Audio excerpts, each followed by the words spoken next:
Welcome, everybody, to Taking Control, the ADHD podcast. I'm Pete Wright. That there is Nikki Kinzer. Hello, everyone. Hello, Pete Wright. Hello, Nikki. Professor Pete Wright. I actually had shirts embroidered. Nice. No, that's a lie. I did not do that. Hey, so it's back to school season here. I know the rest of the country has been in school for many, many weeks, but we are just getting into back to school next week. And I'm very excited about that because that also means that for many of us who have not been doing so as regularly, it's back to work season too. I was going to say, so for the people that work from home, it's back to work.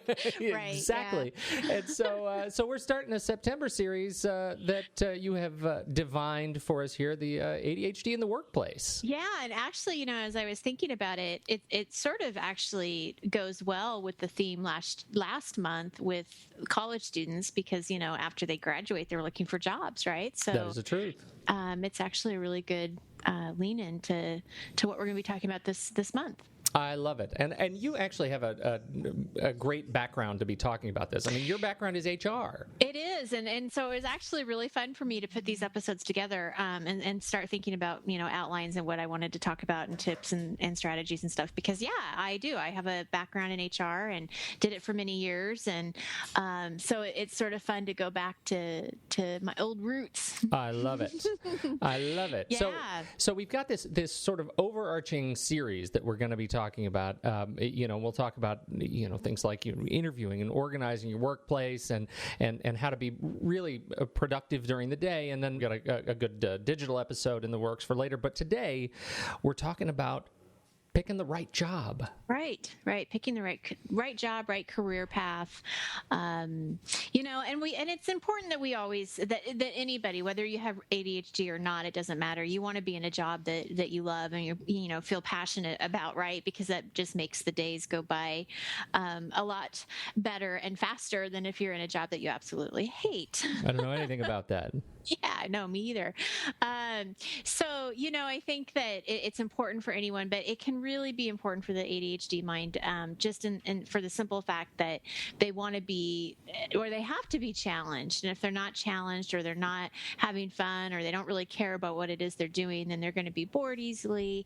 And that's probably too why if you look at statistics, you're going to see that there's a lot more job hopping around when people have ADHD, just because they get bored and they want to move on to something new or bigger and better. And so I definitely, especially when I'm talking to people that are just, left college or they're trying something new, they're thinking about leaving their current job and getting into something new, to talk to them about what they're passionate about and to talk to them about what they really want to do. And sometimes that takes a little bit of trial and error, right? Because you don't always know what it is that you want to do. Or can you make money from it? You might like to basket weave, but can you make your rent basket weaving? Right.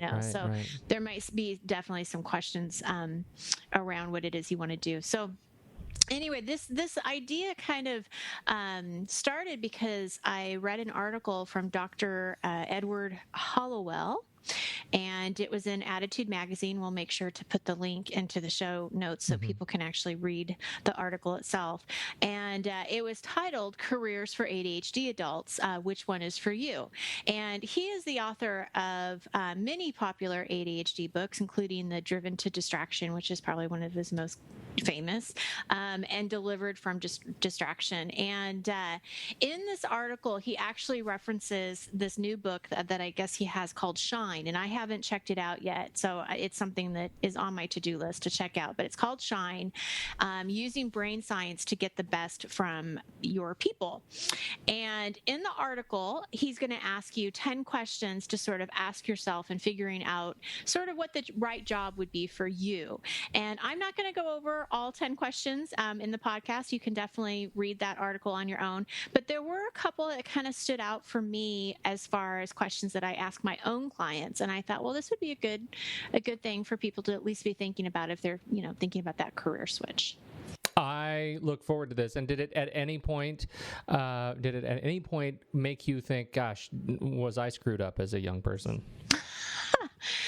What do you mean by that? Well, I don't know. Whenever I look at these sorts of things, I think, well, yep, I did that when I made that was a mistake. Ended up in a career for too long. Yeah, that's what. It's funny because I've ended up. This is my 7-year anniversary doing what I'm doing right now. And it's August, sort of general Happy August. Anniversary. Well, thank you very much. It is very exciting because I never, if you looked at my career and the way I've sort of jumped around from not just employer to employer, I stayed with the same employer for many years, but jumped into different roles with some frequency. At 7 years, I never would have expected to be doing what I'm doing right now. But I think part of it is because, as you say, I'm challenged with something new and different every day. Mm-hmm. And that's probably the only way it keeps me kind of fresh. Right. Absolutely. That's a great observation. Well, and I don't know. I mean, I feel like too when I look at my career path and I think about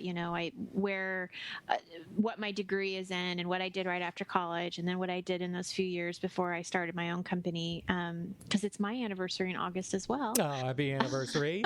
Thank you. 6 years, I believe, is when I first opened Take Control Organizing. So, anyway, when you look at that, you kind of see how one job led to another, and how that experience, really helped you to the next. And I mean, you can kind of see how that gets built. And I think that it probably does matter, what's being told to you. Do you have to be doing something if somebody's telling you should do something, or you should be doing this because it makes so much money, or you should, you know what I mean? It's like, I know I've met clients before. One particular client that I'm thinking of that was a lawyer, and she got into got into law and ended up hating it, you know? And so it's all of those things too, I think. And for me, my mom has always been really supportive, in just the sense that it's just a job. It doesn't define you. And if you don't like it, then, get a different one. I'm like, okay. Well, that's it. What you do does not define who you are. No, it really doesn't. I think that it's important to find something that you enjoy doing, because that's how you're spending your time. And that's really the bottom line. I mean, when I talk to my kids about career choices, and they're young, I mean, but we still talk about that how important college is and all of that. But I'll be honest with them and say, it's just important that you do what you want to do. What are you drawn to? And I think I would continue doing that and support them in whatever they decide, and not pushing them one way or the other. Well, so that's kind of the first question, right? Figure out what you do best, right? Yeah, and what he goes on to say is, you should be spending the majority of your workday doing what you do best. Many people spend too much time trying to get good at what they're bad at, instead of getting better at what they're good at. And I see this all the time. Even just in coaching, it's really easy to kind of focus on the challenges, but not always focus on the strengths. And so, as a coach, it's important for me to pull out those strengths for people. And it's the same thing when you're picking out a career. I mean, what is it that you're good at? And what do you enjoy? And let's use that as a base, rather than, well, I procrastinate, or I do this, or I do that. Let's get that negative stuff out and just focus on what you feel. Are you good with people? Do you feel like you relate to people? Can you read people well? I mean, those are the things that we want to start asking. And the things that you don't like or you're not good at, then depending on what kind of career they're in, I'll always ask, is there a way to delegate the things that you don't like, so that you can focus on what it is that you are really good at. Right. So yeah, that is a huge, big piece that I talk with my clientele. And I think the next question I think is great. What are you most proud of in your work life? And what he is going on to say is that this answer could be another tip off about what you should be doing, because you're really digging into kind of past experience, and it's easy for us to kind of forget what our accomplishments were, and just, again, focus on those challenges. So this is a question bringing out, what are you proud of? Where did you persevere? Where did you beat the odds? And talk about that. So I think that's a great avenue. And that gets to a set of tools we could talk about, which is this, how do you catalog your own accomplishments? Like, how do you keep a journal, a diary, or Evernote? Like, what is it that you do when you write a great report? Do you keep a copy of it so that you know that you got great feedback on it, or you won a sale, or you you put together a great piece of code? Like, how do you keep these things, fresh and in front of you, so that when you are feeling low, when you're feeling down, how can you go back to these things and say, gosh, I've really done good work and I'm really proud. And when you're rudderless, you're directionless, you say, this is when I was happiest and most proud of my work. That's a whole different muscle. Well, and you almost do have to document it, right? Because the ADHD mind is going to forget it. Absolutely. It is going to go. It's going to come to you, you're going to see it, and then it's going to go away. Yes. You're never going to go back to it. So yeah, I think that documentation and all of those examples that you said are great, and you really should document it so that you can go back and remind yourself. Absolutely. Yeah. I think another key piece when you're looking at careers or especially company, these two next questions kind of relate together.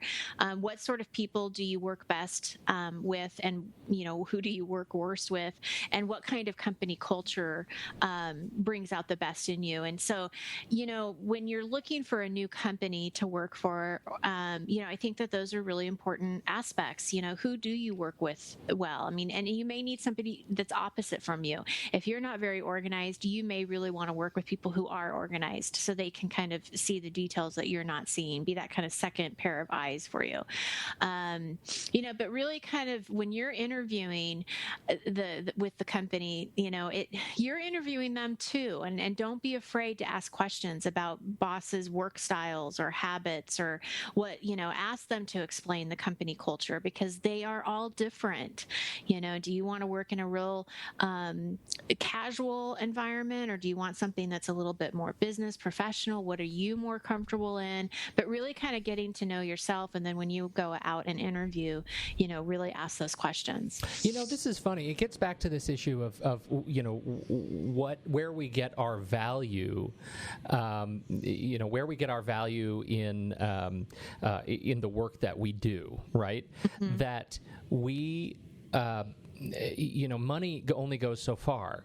Right. But so many of us say yes to a job because there's good money and we think we're going to be, we're doing the kind of work that we like to do.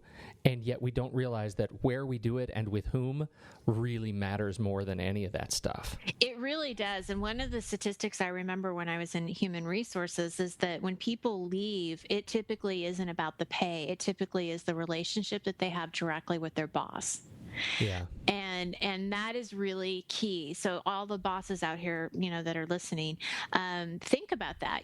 What is your relationship with your boss? Because if you, or with your employees, because if they feel loyal to you, then they'll be loyal to the company regardless. And I'm not saying you should pay them like dirt cheap, Yeah.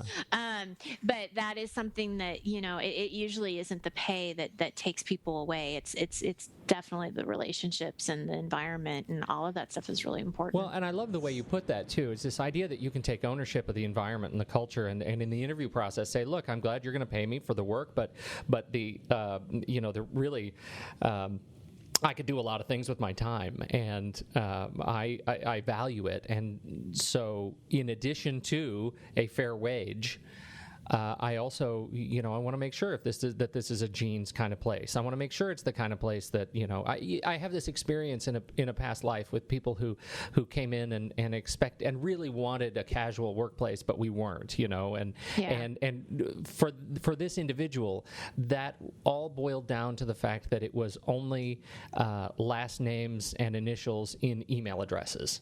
And mm-hmm. this person was so fixated on the formality of last names and email addresses, right, that they end up being absolutely miserable and ended up kind of working their way out of a job. Mm-hmm, mm-hmm. So. Yeah, anyway. Absolutely. You got to know that stuff, and it's okay to ask. Yeah. If you're going to be in a new department, who am I working with? How long have they been with the company? What are their roles? How do they relate to mine? I mean, these are all questions you want to ask, and we'll talk a lot more about interviewing when we get to that episode. But don't be afraid to ask those questions. Yeah. And I know I have done so many interviews in my past HR life that I always appreciated those questions. And in fact, when one of the biggest pet peeves I've had is when people didn't ask, because then I'm thinking, do you even really care? And so you need to ask those questions, and I think it's going to look much better in your favor, or Absolutely. more in your favor. Yeah. So what about career direction? Okay, so the last okay, my screen just went black. How can it do that when I'm in the middle of a conversation? The most important podcast of your life. Gosh, the screen goes black. Okay, found it. Excellent. The light is back on in my world. Yay. Okay, so the last question that I want to highlight from his article is, what are your hopes for the future in terms of your career? What are your hopes for the future in terms of your career? And he goes on and saying, knowing that fear is the only true learning disability, what stands in your way of reaching those hopes? Very well said. I can't really add much to it. I think it's a question that people need to sit and think about and ponder over a while, and really think about what they want for themselves, what they want for their family, what do they need, right? I mean, there is that basic need of money and things like that, but really, what do they want and hope for, and where do they want to see their career? Because not everybody wants to be the president of the company. Not everybody wants to move up the ladder. Right. They may want different things. It may be flexibility, and that's where, somebody that's coming from a corporate world is then becoming an entrepreneur, because they really want that value of flexibility in their schedule means more than anything. And so those are the things you have to kind of think about. One thing that I want to throw out there is, again, kind of going back to strengths. I think that many people don't always understand what their strengths are. And, maybe they kind of know, but they don't really, they couldn't really just tell you that this is what I'm strong in. And so there's this excellent tool that we use in coaching that I learned in ADCA, my, the organization that I go through for coaching education, and it's called VIA, and it's a survey that you can take, and basically it's a strength finder survey. So you go onto their website, and the link will be in the show notes, and it's free, and you get the results right away. And it's just a really great way to kind of look at answering these questions and then looking at what comes to you, and do you agree with it? Do you not agree with it? How true is it? But it's a really good awareness on your part to kind of get an idea of what those strengths are. And a lot of times what I'll do is have clients take this test and then bring it to me when we talk next, and we can kind of go over it too and ask some questions around it. But anyway, so that is through VIA, Institute on Character, I believe is what the website is. But Pete, you'll make sure that it will absolutely be there. And how long does it take to take? You probably want to give yourself, I would say, a half hour. I don't think it's going to take that long, honestly. But the first time I took it, I had to take it for a class. And so I was like hurrying up because I needed to have it done before my class. And so I did it like in 10 minutes. But I would give yourself at least 30 minutes just to really think about the questions and answer honestly and not feel rushed. Oh, I like that. That's awesome. It's always so good to have. I remember I took one of these indicators. It was one of the big ones. I don't remember what it was. It wasn't like Myers-Briggs or anything like that. It was just it was one of the more rigorous kind of evaluations, like interpersonal strength evaluations, and I learned so much about myself just by having the data, right? It's like when you see it in front of you, when you see what your behavior, how your behavior drives your strengths, it changes the way you perceive your objectives and goals and what you want to do with yourself.